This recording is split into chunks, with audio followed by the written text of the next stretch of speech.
vais pas demander à mon pasteur de se présenter parce que lui, je le connais. Tu m'as tellement vu déjà. On a déjà tellement dit.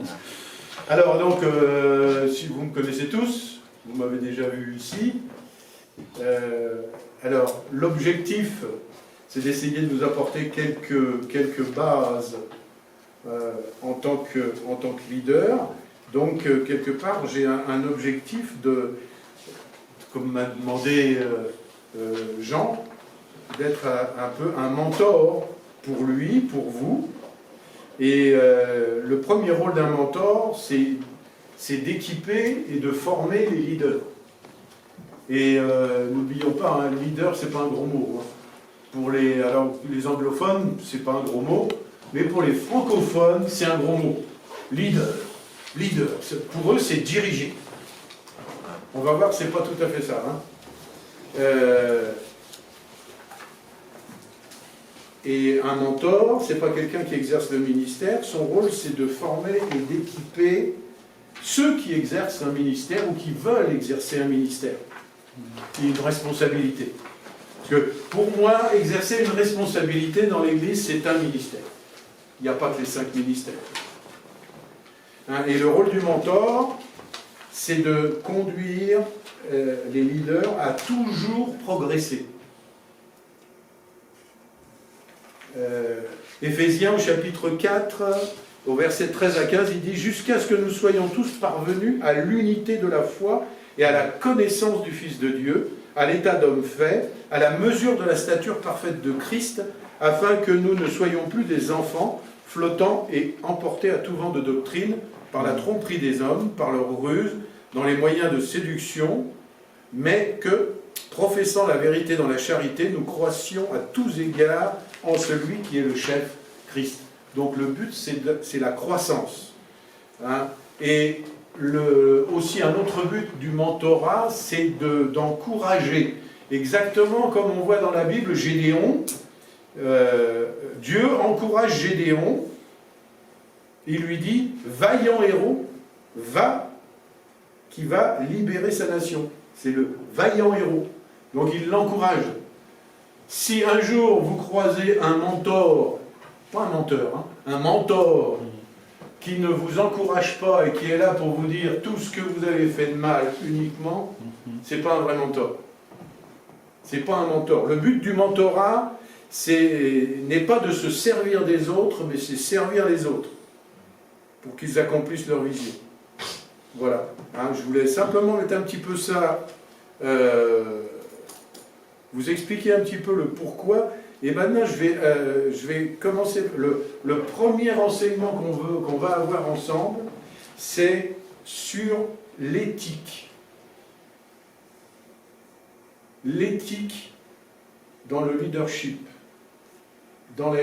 Quelqu'un qui est responsable doit avoir une certaine éthique. Et lorsqu'on parle d'éthique, pour un serviteur de Dieu, pour un leader, pour un ministère, on doit penser intégrité, on doit penser cohérence, on doit penser honnêteté, on doit penser, alors bon là c'est un peu raté pour aujourd'hui, on doit penser à ponctualité, on doit penser à sincérité et on doit penser conviction. Vous pouvez aller un peu doucement pour qu'il puisse avoir le temps d'écrire. Je vais le redire. Ok, merci.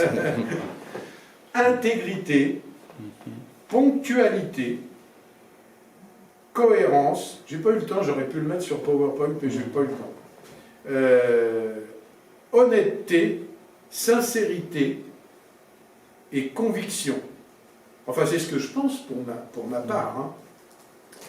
Et c'est ce que j'essaie de refléter dans mon ministère à chaque fois. Et ça, ce sont des valeurs qui ont toujours été les miennes. Pour moi, ce sont mes valeurs, oui.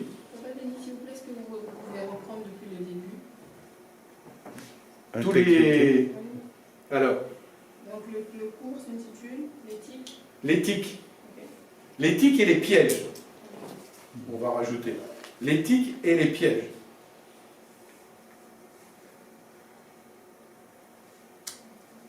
Tu as noté tous les points? Tout le monde a noté tous les points? Quand on parle d'éthique, hein, intégrité, ponctualité, cohérence, honnêteté, sincérité et conviction.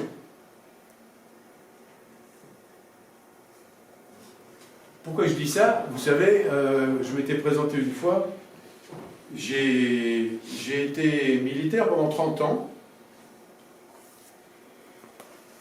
Je commandais une brigade de gendarmerie, j'avais des hommes sous mes ordres, mais ces valeurs-là ont toujours été les miennes. Et les gens comme moi qui entraient à l'époque, je parle d'une époque que vous ne pouvez pas connaître parce que vous n'avez pas là, vous n'étiez pas né, mais à cette époque-là, il y avait une certaine moralité, il y a des gens qui avaient des ambitions, et les gens qui entraient comme moi dans la gendarmerie, ils étaient motivés par la vocation. Il y avait la vocation, c'était pas l'attrait du gain ou de quoi que ce soit, parce que les heures, moi je faisais environ 12 à 15 heures par jour. Donc c'était sûr qu'on était motivé par la vocation, par le service, par la loi, l'honnêteté, la rigueur, enfin tout ça. Hein, donc c'était pas loin des principes d'éthique de la parole de Dieu et de ce qu'on va parler là. Et dans les ministères, ces qualités, elles englobent non seulement qui vous êtes, mais la manière dont vous allez l'appliquer dans votre vie, ça va devenir un système de valeurs. Ça va vous représenter ce que vous êtes. Si vous manifestez ces qualités-là, on va reconnaître en vous un leader, un vrai leader.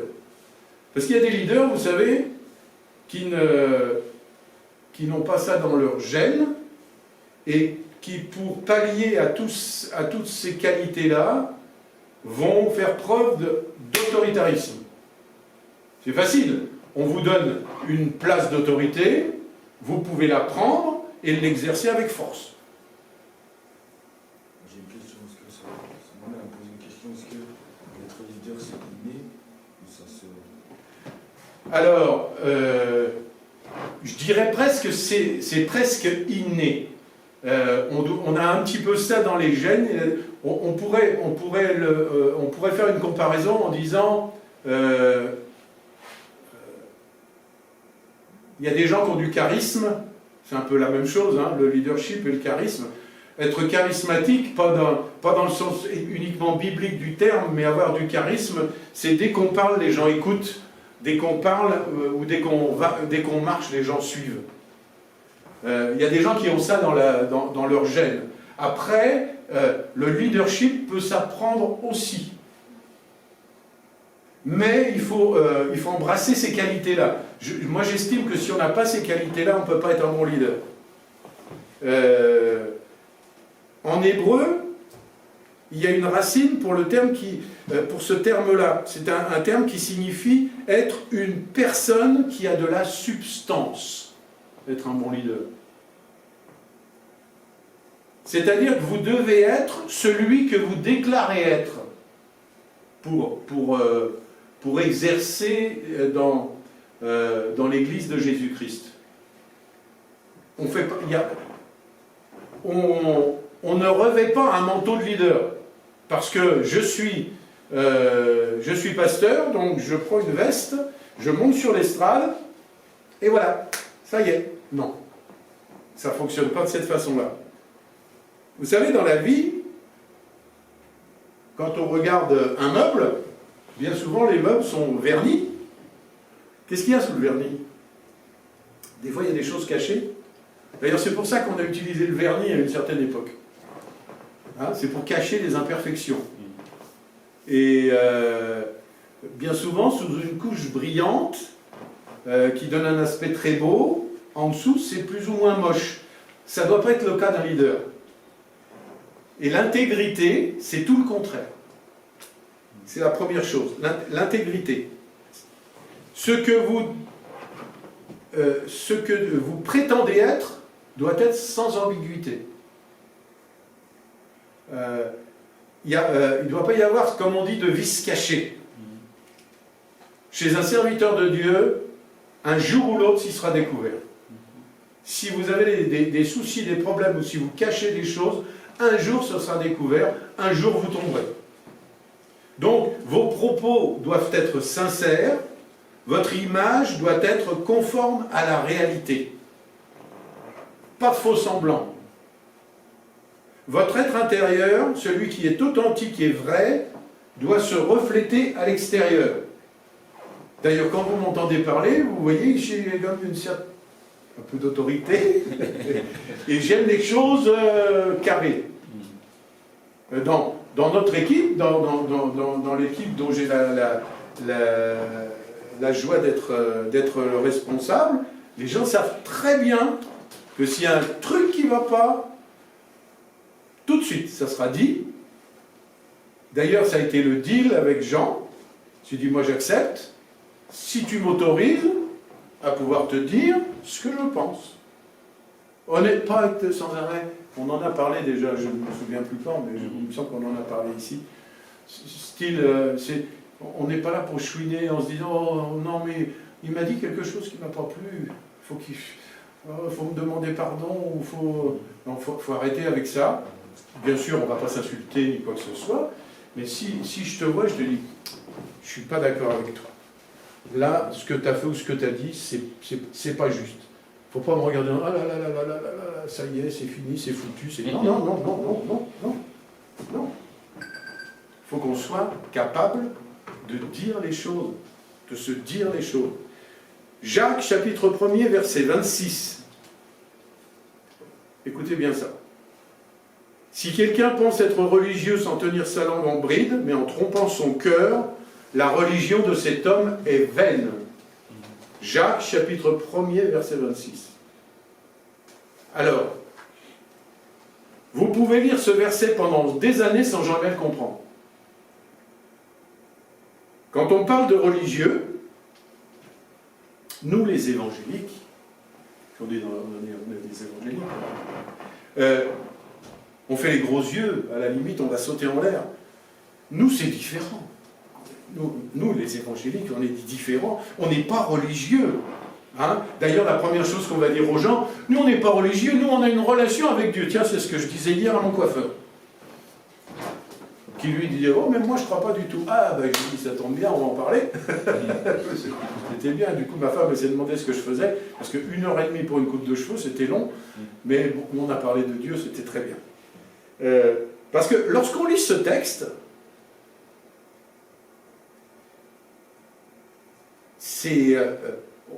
on doit comprendre quelque chose. Vous savez, on pense à ces pauvres religieux. Moi, je les plains, les religieux. Ils passent à côté d'une tellement belle relation avec Dieu. N'est-ce pas? Recevez une parole réma de ce verset biblique. Parce que la substance qu'on lit dans la Bible, elle doit nous être révélée de façon très claire à chacun d'entre nous. Si vous lisez tous les jours le même verset et que ça ne vous parle pas ou que vous en pensez toujours la même chose, mettez-vous devant Dieu et demandez, Seigneur, il y a quelque chose qui se passe, il manque une relation, il faut que l'Esprit de Dieu me révèle des choses. Je ne dois pas lire le même verset, il va garder le même sens en permanence. Hein, il doit me parler. Donc c'est ça la parole réma. Ce n'est pas la parole écrite, c'est la parole révélée.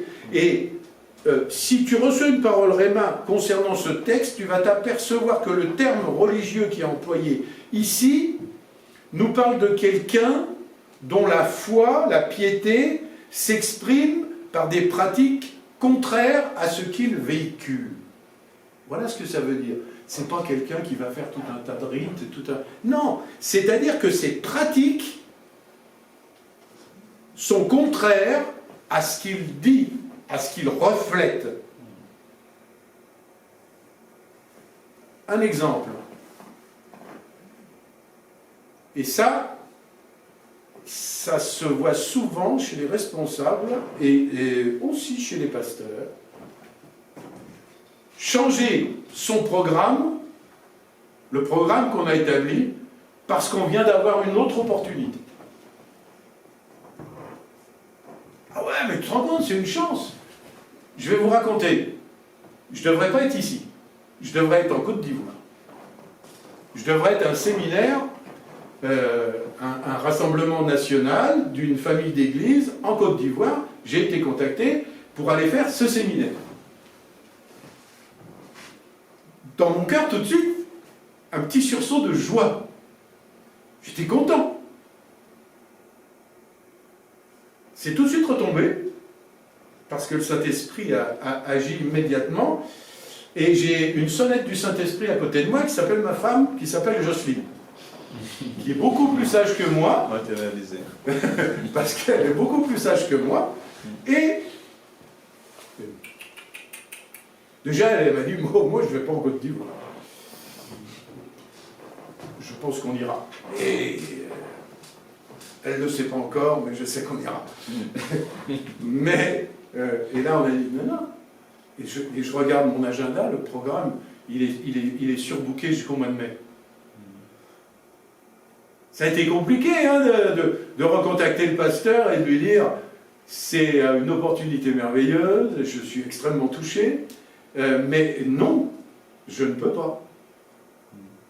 On va se revoir, on va se zoomer, on va faire des choses, mais non. Si tu dis quelque chose, tu le fais. Ça veut dire que tu dois être d'accord avec tes actes, avec ce que tu dis, avec ce que tu proclames, avec ce que tu exprimes. Voilà une des choses les plus importantes. Vous savez, dans ce passage, il est dit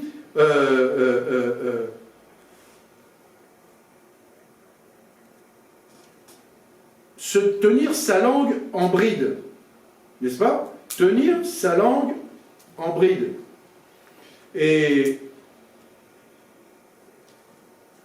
en grec, bride, ça veut dire guider, conduire, tenir sous contrôle ou restreindre.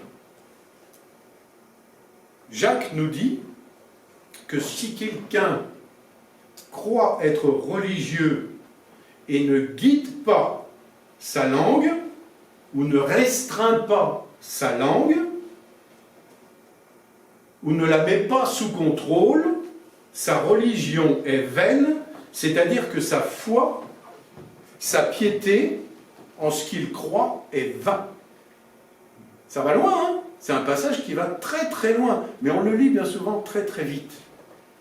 Et la parole vaine, c'est une parole qui ne veut rien dire. C'est une parole qui est complètement inutile, qui est dépourvue de force et dépourvue de puissance. Sans succès, sans résultat. Et là, nous découvrons que notre religion, notre foi, va être sans puissance, sans force, sans résultat. Parce que nous avons du mal à tenir notre langue en bride et à tenir quelque part nos émotions, et puis qu'on est un petit peu dans l'opportunisme, si on veut bien. Et pourtant, on sait, et on doit imiter Dieu, on sait que Dieu, lui, quand il parle, il y a de la puissance, il y a de l'autorité. Il déclare quelque chose, la chose arrive. Et nous, en tant que serviteurs, quand on déclare quelque chose, la chose doit arriver. Jérémie 1,12 nous dit, Jérémie 1,12 dit que Dieu veille sur sa parole pour l'exécuter. Donc, c'est un des premiers conseils que je peux vous donner. Dieu nous a donné l'autorité, mais votre parole va perdre a perdu son intégrité. Si tu as perdu ton intégrité, ça veut dire que tu n'as pas tenu ta parole. Ton autorité dépend de ton intégrité. Intégrité, c'est le mot qui veut parler de ce que je viens de dire. Ce que je dis, je le fais. Et c'est un des premiers conseils. C'est exactement le conseil de Jésus dans Matthieu 5, 37. Matthieu 5, 37. Que votre parole soit oui, oui, non, non. Ce qu'on y ajoute vient du mal. Souvent on dit que ton oui soit oui, que ton non soit non. C'est exactement ça. Et surtout, vous êtes plusieurs à encadrer les enfants. Ça, c'est important. Leur inculquer ça dès petits. Parce que, vous avez tous remarqué, un enfant, j'allais dire, on dit toujours, il est innocent, mais personne ne lui apprend à mentir. Ça vient tout seul. Non? Ça vient tout seul, hein? Bon, il y a quelque chose qui se casse. C'est pas moi! C'est toujours si on ne prend pas le gamin dans le pot de confiture, les doigts dans le pot. Pardon. 15. Pardon. Le psaume 15, verset 4, nous dit « Il tient toujours ses serments, même s'il doit en pâtir. » Cela veut dire que la puissance de Dieu pourra être donnée dans votre vie lorsque vous veillerez à exécuter ce que vous avez dit. Et là, vous aurez de la puissance. Le psaume 15, verset 4. Ce que vous déclarez, et alors, vous allez faire ça, même si c'est à votre désavantage. Et c'est ça le plus important. Parce que on pourrait se dire, oh là là, mais alors si ça ne me convient pas, mais là ça va pas être bien. Là, il y a un imprévu. Même s'il y a un imprévu, même si c'est à votre désavantage, vous allez exécuter ce que vous avez dit. Et ça, c'est important. Vous savez, l'intégrité ne repose pas sur des performances.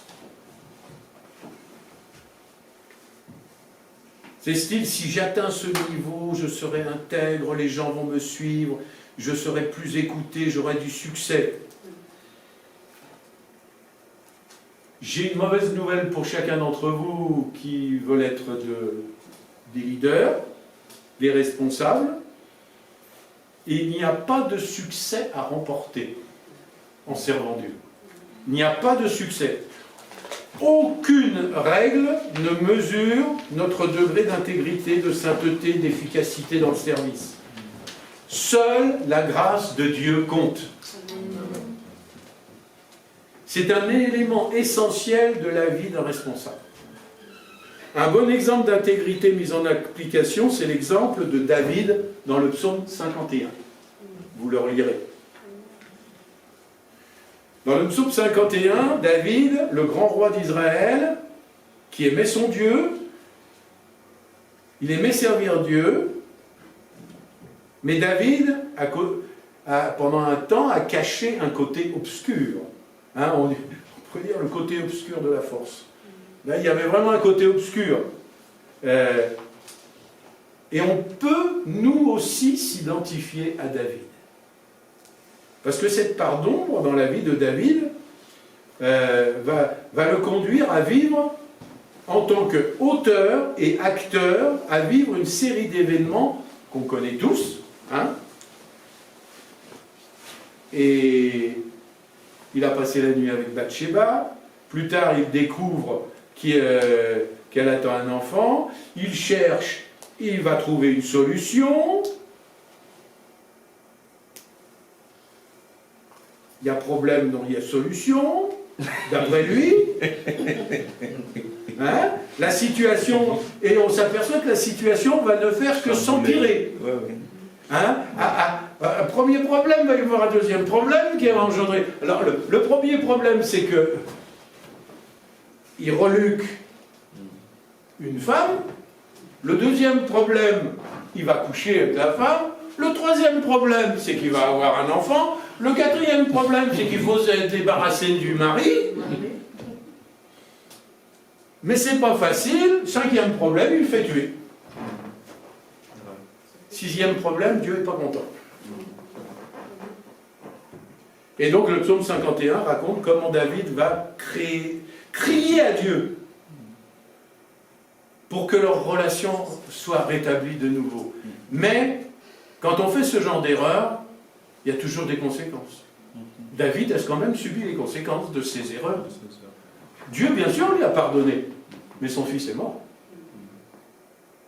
Et à cause de ça, jamais David n'a vécu, j'allais dire, dans la paix. Ça a été un homme de sang. Ça a été un homme de guerre. Et Dieu lui a dit, hein, il n'y a que Salomon qui a vécu en paix. Salomon, il n'a pas eu besoin de prendre les armes ou quoi que ce soit. David nous montre qu'il est tellement facile de se laisser emporter, quand on est responsable, de se laisser emporter dans un engrenage qui va nous faire transformer quelque chose de bon, quelque chose de juste, quelque chose de sain, en quelque chose de tordu, en quelque chose de malsain, en quelque chose de mauvais. Donc même dans vos responsabilités, dans vos ministères, vous pouvez vous retrouver dans ce genre d'engrenage. Pourquoi il y a des ministères qui chutent?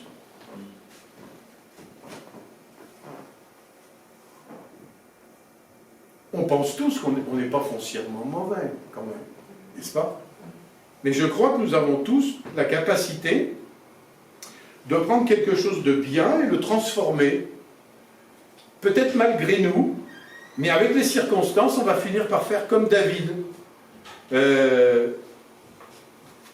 Et ça va finir, ce genre de situation, ça va finir par dévorer votre âme. Et jouer sur votre ministère, on en parlera demain, dans l'homme en 3 dimensions, parce que c'est quelque chose d'extrêmement important. Tout ça pour dire que pour conserver notre vie dans son intégrité, il est important que nous soyons honnêtes et qu'on se place dans la bonne perspective, parce qu'on peut très très facilement se tromper soi-même. Il faut rester humble dans les responsabilités que Dieu nous donne. Et c'est la raison pour laquelle, à mon avis, avoir un mentor, c'est un garde-fou important. Un garde-fou, j'aime bien ce mot, ça nous garde de devenir fous. Fous pour Dieu. Alors soyons fous, des vrais fous de Dieu, mais pas être fous au point de déplaire à Dieu. Être intègre, c'est pouvoir commettre, écoutez bien, être intègre, c'est pouvoir commettre des erreurs. Ça ne veut pas dire que vous êtes autorisé à faire n'importe quoi.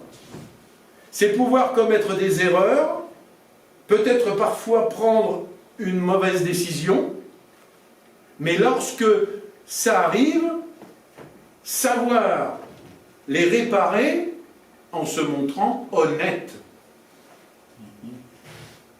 Ça signifie qu'on ne doit pas se cacher. Et on ne doit pas cacher ce qu'on a fait à Dieu, si tant est que nous pouvions cacher quoi que ce soit à Dieu. Parce qu'il y a des fois, on a l'impression qu'on a fait ça dans le lieu secret, personne ne nous a vus, ne vous inquiétez pas, Dieu le sait. Il sait même exactement ce que vous pensez. Si pour arriver à vos fins, vous allez prendre des chemins détournés, Dieu le sait. Et Dieu ne va pas aimer. Être intègre, c'est vivre et exercer son ministère en jouant délibérément la carte de l'honnêteté absolue. Un leader selon le cœur de Dieu, c'est un serviteur qui décide de demander au Seigneur, « Seigneur, purifie-moi, prends-moi, rends-moi transparent, que je puisse montrer de moi quelque chose d'honnête, de réel. » Être intègre, c'est pas faire uniquement ce qui est bien, mais c'est aussi examiner en détail et volontairement ce que l'on fait.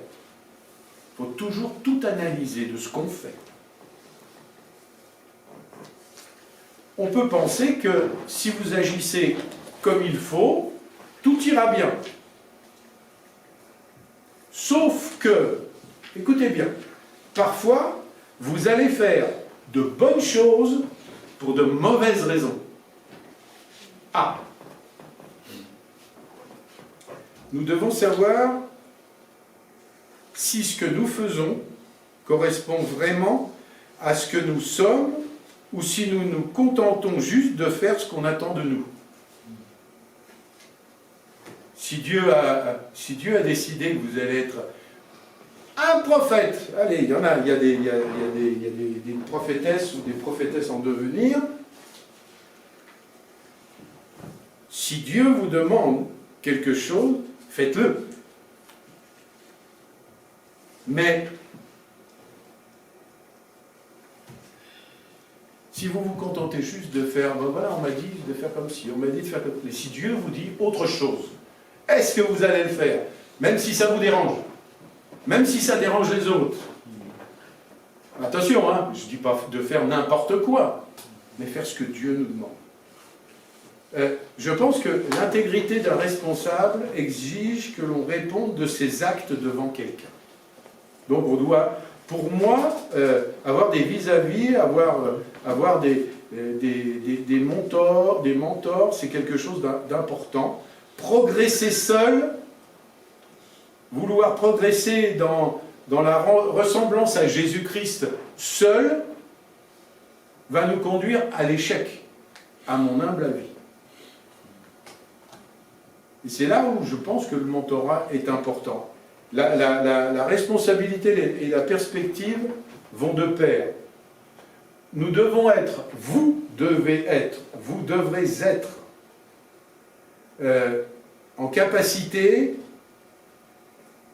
d'avoir toujours des conseillers autour de vous. Un électron libre, il va se casser la figure, automatiquement.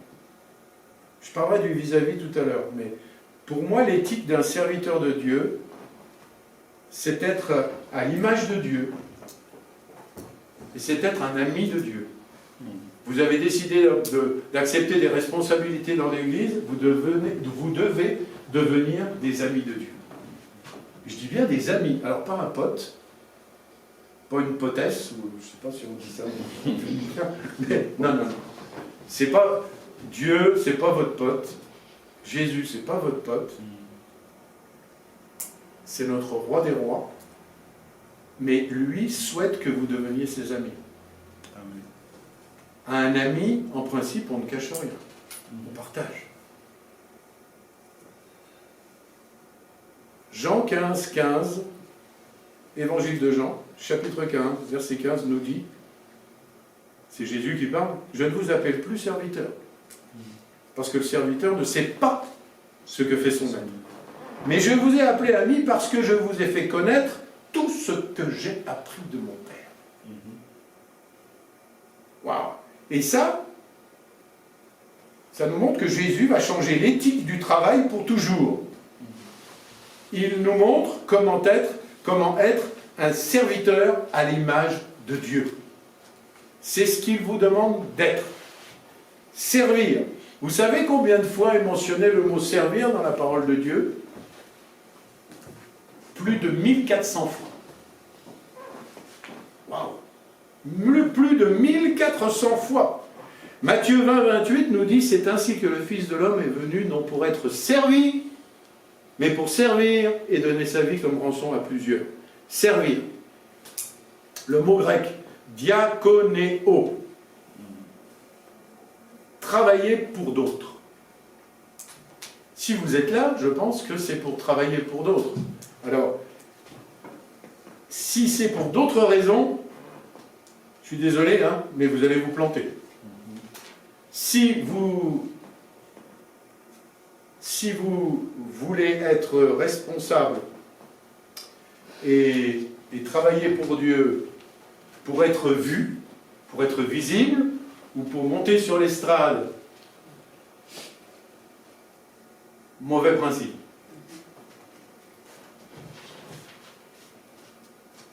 Vous savez, Jésus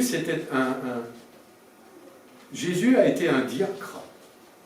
Il a accepté de faire des tâches domestiques et être au service de son prochain. Il ne faut jamais oublier ça. On doit être, je n'ai rien à gagner. Et si vous partez de ce principe, je n'ai rien à gagner, vous aurez tout gagné. Jésus est né pour nous, a vécu pour nous, nous a enseigné, il nous a guéris, il est mort pour nous, il est ressuscité pour nous, il monta vers Dieu pour nous, et il reviendra pour nous. Il n'a rien pris, et il a tout donné. Et il n'a rien reçu, mis à part des crachats, des insultes et tout. Il n'a eu aucune récompense sur cette terre. Il a accepté toutes les meurtrissures. Voilà, c'est ce que je vous invite à faire.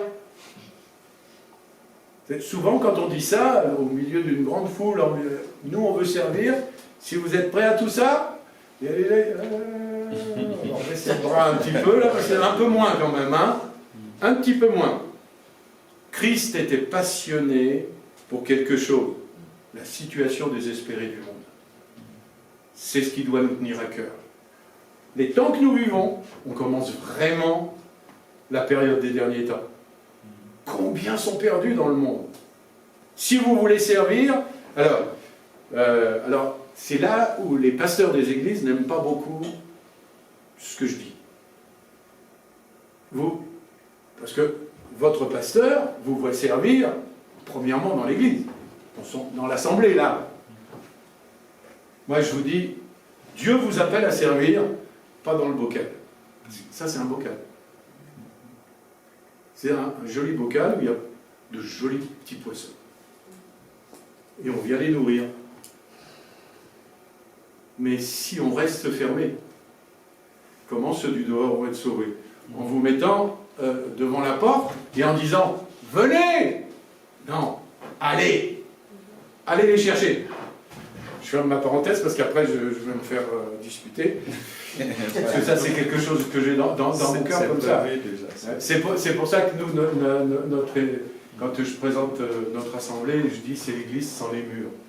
Parce que j'ai fini, c'est fini. J'ai vécu 30 ans dans un local, je ne suis plus dans un local. Je veux aller partout où Dieu m'appelle. Mais on a besoin des églises, hein. Attention, je n'ai pas dit le contraire. Hein. Mais votre objectif, servir dans votre assemblée, mais servir le corps de Christ, c'est beau, c'est une mission extraordinaire. Et servir, c'est être partenaire avec Jésus. Vous devenez ses partenaires. Là, on parle business presque. Dans le monde, c'est comme ça qu'on dit, on va être partenaire. Vous savez, aujourd'hui, le mot sacrifice, c'est pas une notion populaire. N'est-ce pas? C'est pas populaire du tout.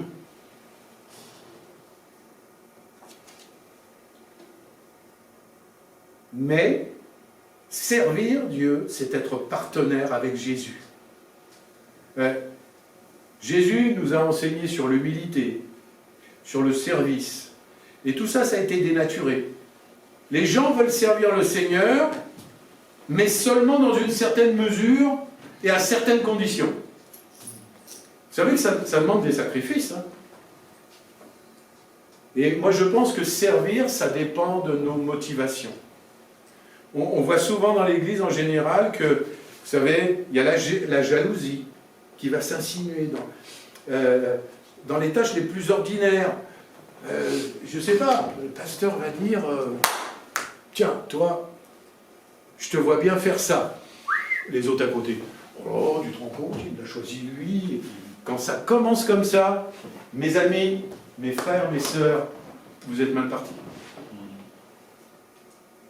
Entrez pleinement dans votre leadership, mais ne soyez jamais jaloux d'une promotion. Au contraire, réjouissez-vous que votre frère, votre sœur à côté, et entre des guillemets, une promotion. Enfin, aux yeux humains, c'est une promotion, pas pour Dieu. C'est un degré supérieur de service, tout simplement, mais ça va demander peut-être encore plus de sacrifices. Qu'est-ce que Jésus a fait, lui? Il a lavé les pieds de ses disciples. C'est pas spécialement agréable, non? Enfin, moi, nous, ça nous est arrivé. Hein. Puis, en tant que pasteur, dans une église où tu as 150 ou 200 personnes, ça en fait des pieds à laver. Hein. On n'était pas nombreux, hein, mais ça en a fait. Hein. C'est pas d'une... voilà, quoi. Moi, je préfère être là, en train de parler, hein, plutôt que de laver les... Mais quand, si Dieu te dit de le faire, oula, fais-le. Surtout, fais-le. Et quand il a fait ça, Jésus n'a pas essayé d'être humble. Il était humble. C'était dans sa nature. Soyez humble. Que ça soit dans votre nature, que ça devienne le naturel de votre vie.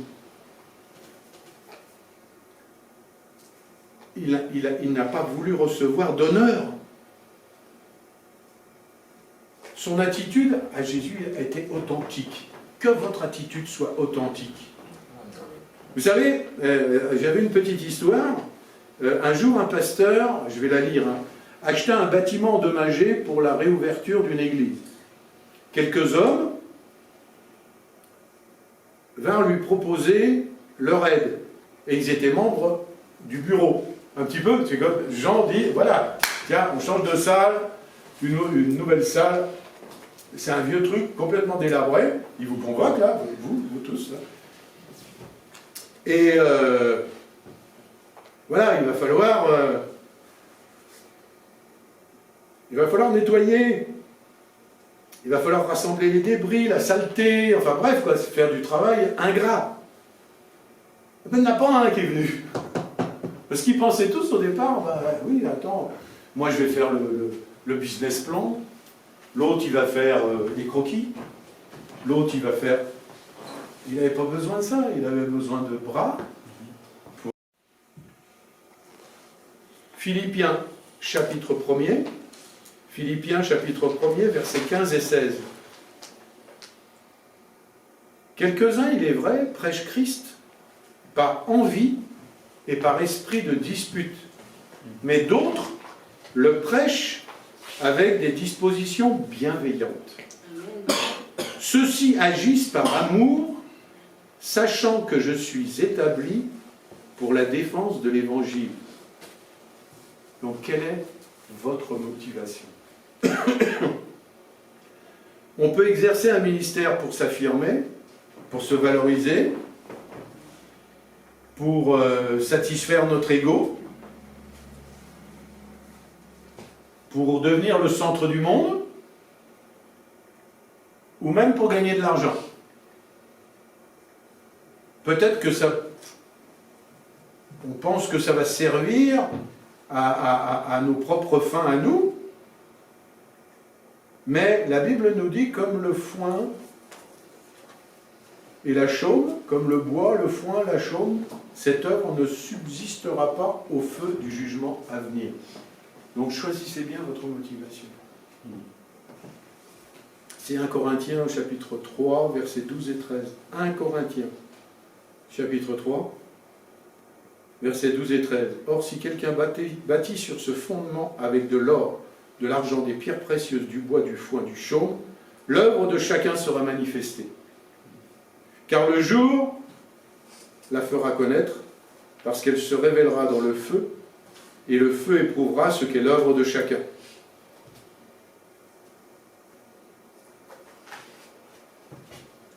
Etc. Et Philippiens tout à l'heure, vous avez dit Philippiens combien 2? Tout à l'heure, c'est Philippiens 1, chapitre 1er, versets 15 et 16. Et là, c'est 1 Corinthiens 3, versets 12 et 13. En servant, je vous invite à regarder à Jésus. À regarder vraiment à Jésus. Vous savez, des multitudes ont donné leur vie en servant Jésus-Christ. J'avais noté, il est le plus grand des fils de David, et il fit une déclaration surprenante qui allait surpasser tout rêve. Il a dit, il n'y a pas de plus grand amour que de donner sa vie pour ses amis. Ça, c'est le serviteur parfait. Un roi qui laisse sa vie pour ses amis, qui meurt pour ses gardes du corps. Les amis de Jésus étaient ses disciples. Et ça nous inclut, nous aussi. Nous sommes ses disciples. Mais nous ne sommes pas les patrons de Jésus. C'est lui le patron. Jésus n'est pas une cause que nous allons soutenir. Ce n'est pas une cause charitable.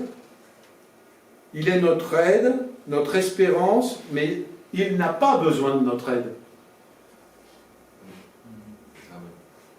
C'est comme des fois, on a envie de défendre Jésus quand on en parle ou qu'on entend des gens parler mal. Il n'a pas besoin que vous le défendiez.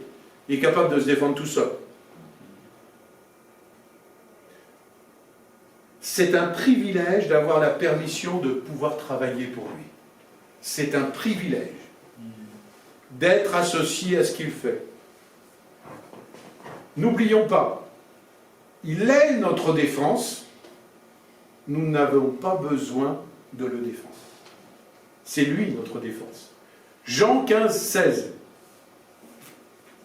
Ça, c'est un verset, gardez-le bien, celui-là. Jean 15, verset 16. Ce n'est pas vous qui m'avez choisi.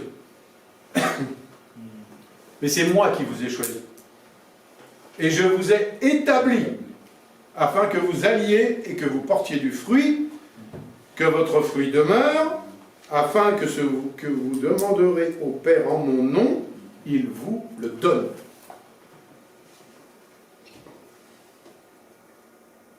Donc c'est lui qui nous a choisis.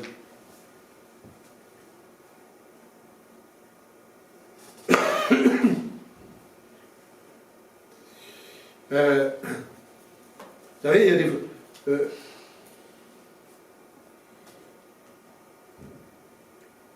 Jésus mérite bien plus que ce que nous pouvons lui donner. Et jamais nous pourrons lui donner autant que lui nous a donné. Lorsque vous faites tout ce que vous pouvez, vous ne pouvez rien ajouter. Essayez pas de... Vous voyez ce que je veux dire? Et pourtant, il nous appelle à lui tenir compagnie et à le servir comme ses amis. Alors, l'éthique du royaume. Le royaume ou le règne de Dieu annoncé par Jésus est une réalité qu'il a inaugurée en personne par sa venue. C'est là où on a dit le royaume est venu. Cette réalité est déjà à l'œuvre partout où se manifeste l'action de Dieu et où s'accomplit sa volonté.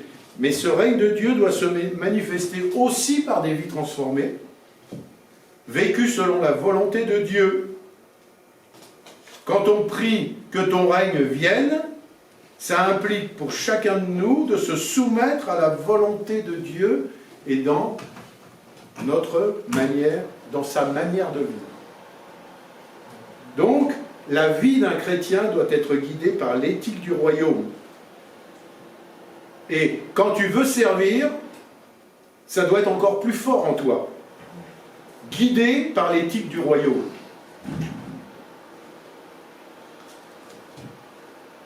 On est appelé à faire sienne, à faire nôtre ces normes d'éthique. Mais on ne peut pas en disposer à notre guise.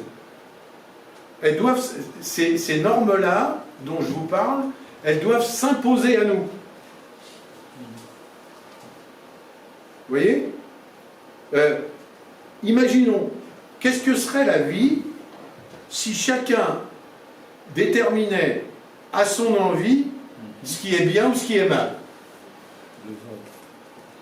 Si chacun faisait comme il veut, on dirait moi ce qui est bien ça s'arrête là, ce qui est mal ça s'arrête là, et puis l'autre à côté de là, non, moi je mets le curseur un peu plus loin, mais non. Dans la perspective biblique, le fondement de l'éthique, c'est que Dieu est le Créateur, Dieu est le Seigneur, Dieu est la source de tout bien. Point. Nous sommes appelés à vivre selon sa volonté. On est appelé à vivre selon ses commandements. L'éthique chrétienne, c'est d'abord l'éthique de la volonté de Dieu. En tant que serviteur, tu dois chercher la volonté de Dieu. Alors on le cherche tous pour notre vie, mais encore plus toi qui veux être serviteur. Toi qui veux servir. Vous savez, dans l'Église, quand j'ai commencé mon ministère, quand je rentrais dans mon ministère pastoral, j'ai assisté à un clash dans une église où j'exerçais des responsabilités. Très rapidement, un jeune qui travaillait à mes côtés, c'était mon Timothée, à moi, a été montré du doigt et il a été sanctionné pour quelque chose, alors je vais essayer d'expliquer rapidement, quelque chose qui n'avait de valeur que pour les responsables nationaux qui s'étaient déplacés à cette occasion. Vous voyez ce que je veux dire? Pour nous, ils n'avaient rien fait.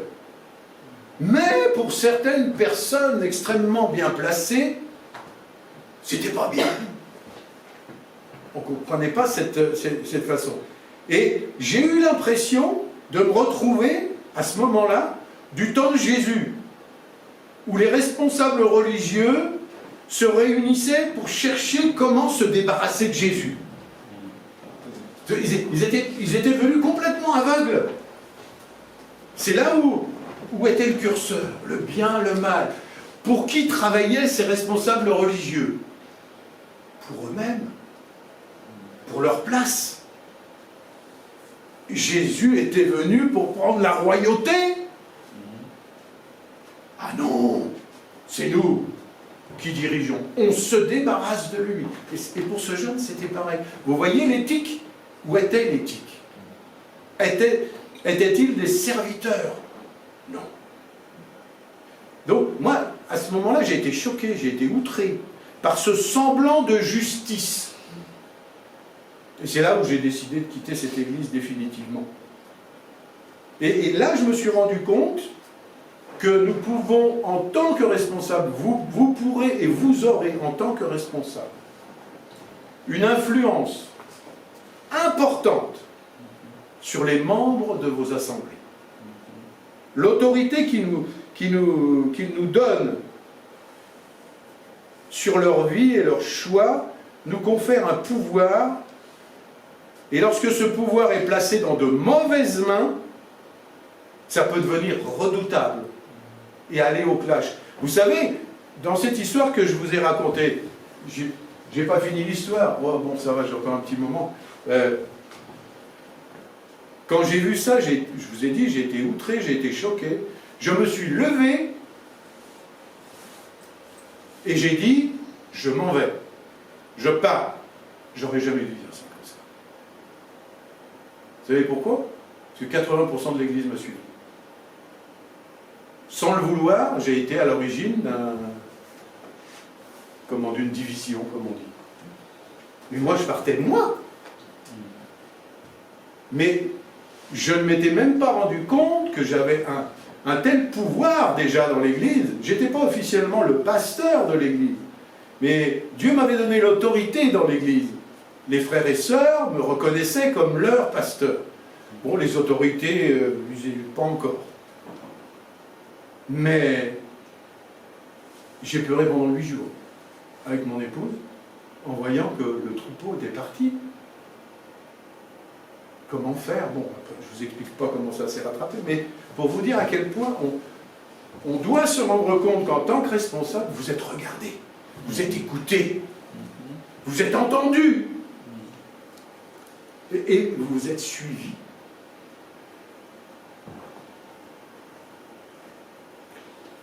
J'avais noté, donc il faut être extrêmement vigilant quant à l'utilisation de notre influence.